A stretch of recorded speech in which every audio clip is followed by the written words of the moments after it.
o rebanho dele se titubeando num assunto que maciçamente ele fala, ele ensina em alguma outra questão, ou até mesmo por alguém lá fora. A alegria do pastor é quando vê a sua ovelha sendo destacada,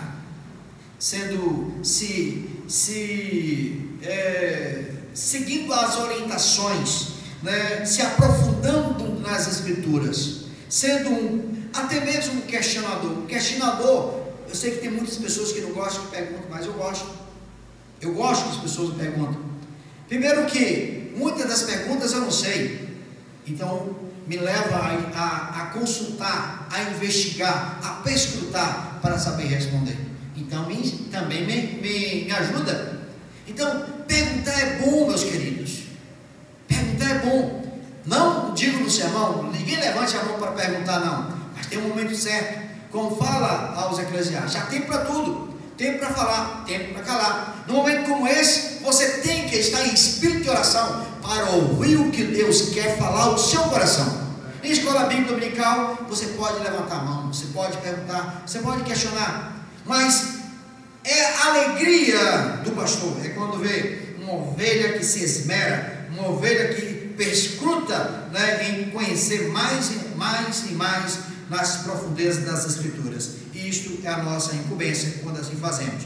Para isso é que eu também me afadigo, esforçando-me o mais possível, segundo a sua eficácia, que opera eficientemente em mim.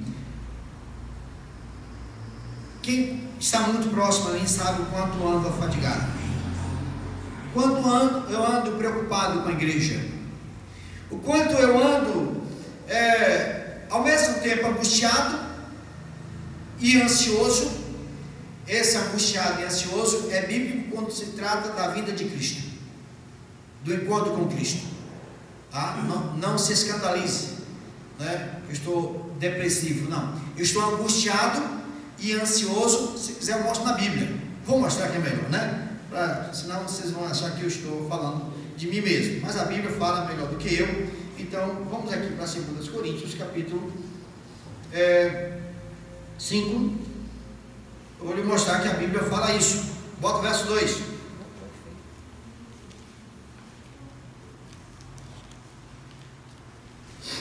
Segundo Coríntios capítulo 5, verso 2. Nota, e por isso, neste tabernáculo, que é esse corpo aqui, neste tabernáculo, gememos, aspirando por sermos revestidos, gememos, aspirando por sermos revestidos da nossa habitação celestial. Essa habitação, em outro momento já expliquei, que é o mesmo corpo que os anjos têm. Não é esse corpo aqui, nessa matéria, é uma outra matéria, é uma matéria celestial, é o mesmo que o anjo tem, o ectéreo, ok? O ectéreo. Aí fala, se todavia formos encontrados vestidos não nus. Nota agora o verso 4. Pois na verdade, os que estamos neste tabernáculo, note agora, gememos, angustiados, não por queremos ser despidos, mas revestidos para que o mortal seja absorvido pela vida. Amém? Amém. Por isso eu gemo, por isso me angustio, porque dentro de mim, o verso 27 está falando, há um tesouro, como Paulo fala nessa mesma carta aos Coríntios, capítulo 4, há um tesouro, e esse tesouro é o Espírito Santo dentro de mim, é a terceira pessoa da Trindade, que veio lá de cima, que quando Cristo foi, ele disse, quando eu for, eu mandarei o Consolador, outro Consolador. Esse outro, dentro do grego, é alos, que é outro da mesma essência. Então, o mesmo Espírito, é o mesmo Espírito de Cristo, habita em nós. Ele veio de lá, ele está com saudade dos céus, e ele pulsa dentro de mim, porque ele quer voltar para lá. Não é uma vontade suicida, mas é uma vontade de ver a obra de Deus sendo aqui pujante, de ver a igreja do Senhor crescendo cada dia mais, de ver irmão, cada vez mais buscando, se purificando, se santificando.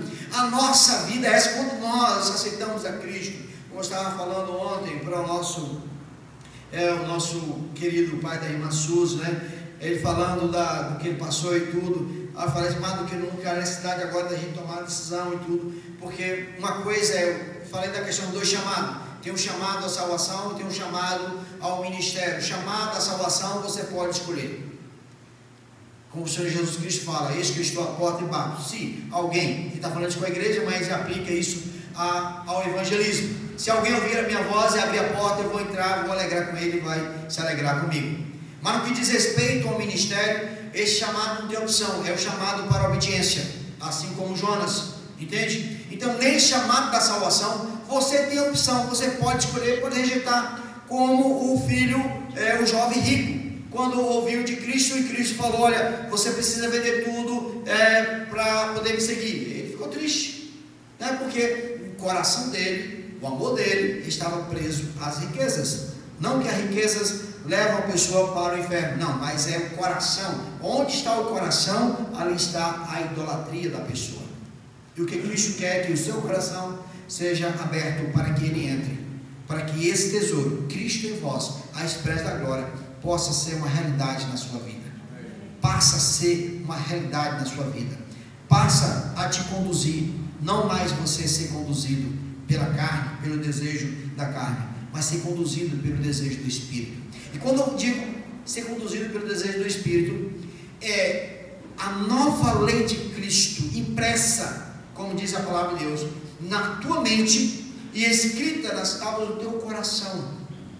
E essa nova lei de Cristo, ela faz com que o Espírito Santo, que é o que eu falei lá em 1 Coríntios capítulo 2, o Espírito Santo revele, prescruta e faça com que você entenda aquilo que antes não era entendido, enxergue aquilo que antes não enxergava, ouça aquilo que antes não ouvia, porque para ouvir a voz de Deus, só de cunho espiritual, para poder enxergar as coisas espirituais, só com o auxílio do Espírito Santo, para poder sentir, poder falar, poder entender os mistérios de Deus, só com auxílio de fato do Espírito Santo. Cristo, a esperança da glória. Qual a esperança que você tem? Nós estamos num mundo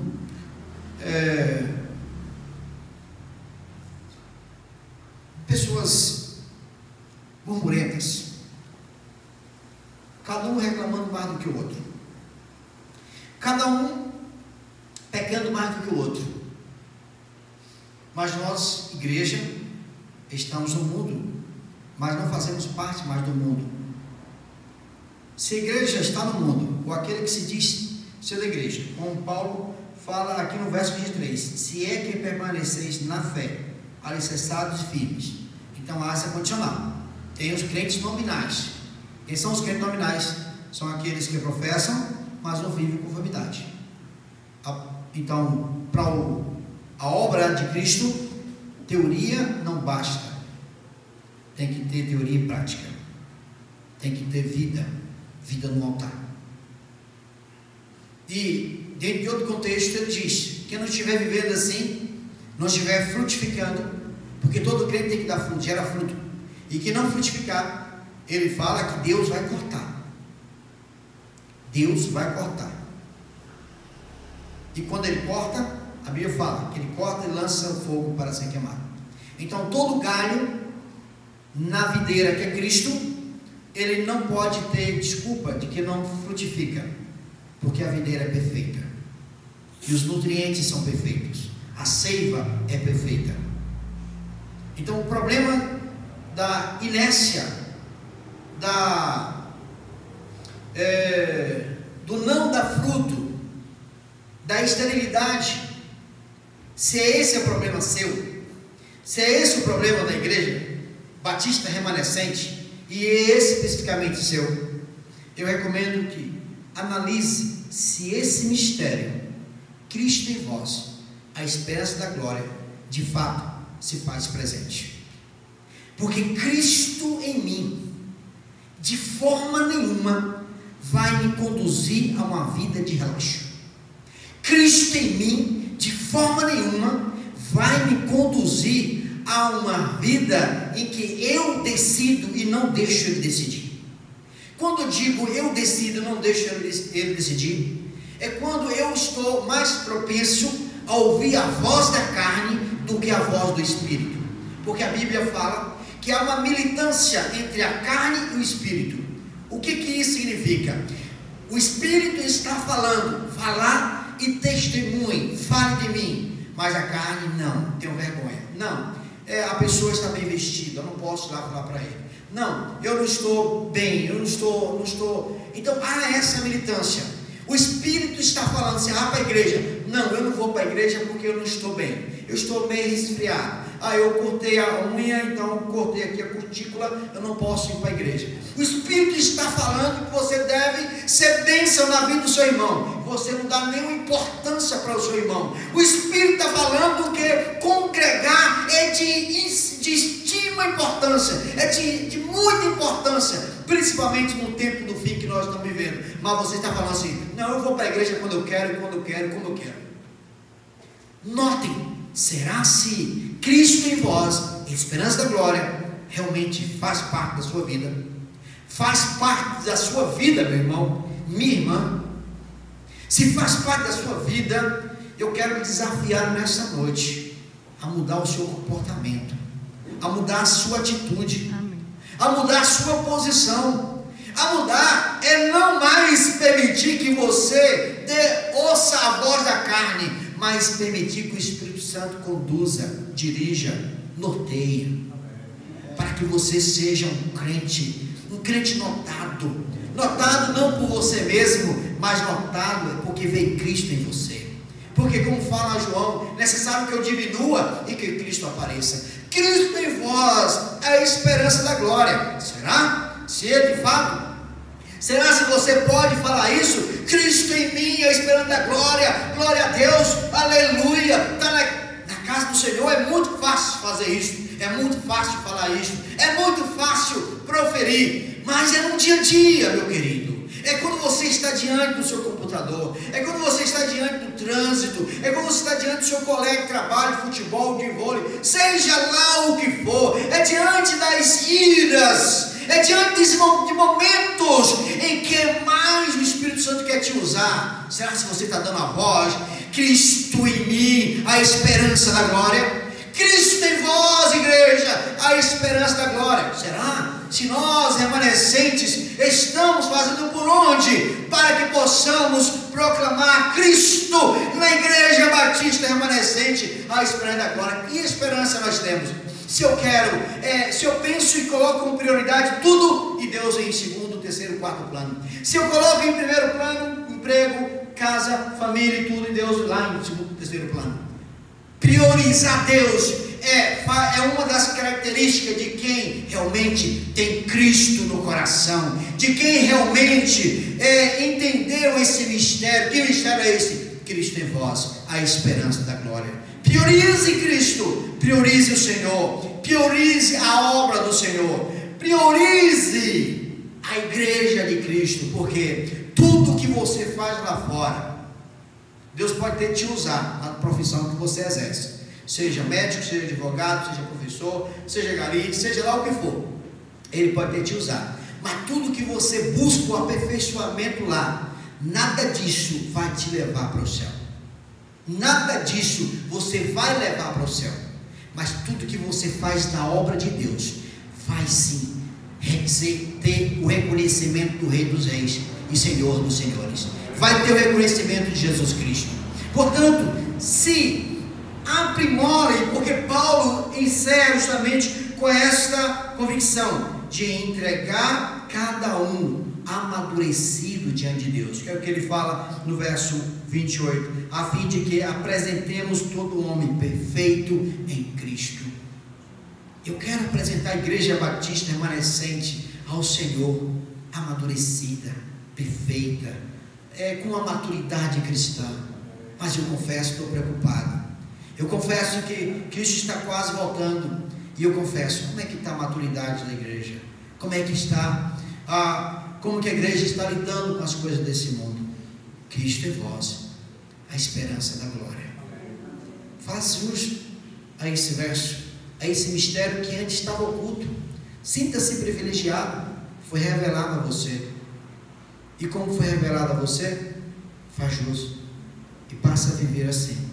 Passa a viver de modo que Cristo possa de fato usar a sua vida para a glória dele. E que a esperança da glória seja uma realidade, não uma ficção. Seja uma realidade, não um conto de gibi. Seja uma realidade, não como Arnold Schwarzenegger, que falou, acho que foi hoje na entrevista, ou essa semana, não sei, que o céu é uma ilusão. Ilusão para quem não tem Cristo. Mas a igreja não pode ter isso como ilusão, porque é fato, é verdade. Estevão, quando estava sendo morto, ele viu Cristo no paraíso, à destra de Deus, e de braços abertos, pronto para receber Estevão. É nessa perspectiva que nós também devemos viver. Não importa o que acontecer, mas na perspectiva de ver a glória, a esperança da glória. Amém? Deus nos abençoe. Quero chamar aqui